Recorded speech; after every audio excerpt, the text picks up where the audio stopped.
এ নমস্কার। এই দেখছি এখন বিচিকাসের মতো ক্ষতরূপের মাথাটাও গেছে। আচ্ছা, একটা প্রশ্ন করতে চাই। শ্যামাপ্রসাদ মুখার্জিকে নেতাজির আর তার লোকেরা নাকি ডিম ছুঁড়ে মারতো। আর ডিম পেতো কোথায়? হ্যাঁ, ওই ক্ষতরূপের মা পারতো নাকি? হ্যাঁ, হাট্টিমা টিম টিম পারে ফাঁকা প্লেটে ডিম।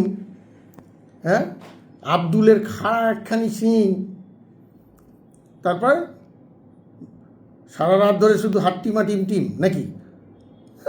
এই ক্ষতরূপটা পুরো বাংলার ক্ষত, একটা বাংলার ক্ষতরূপ।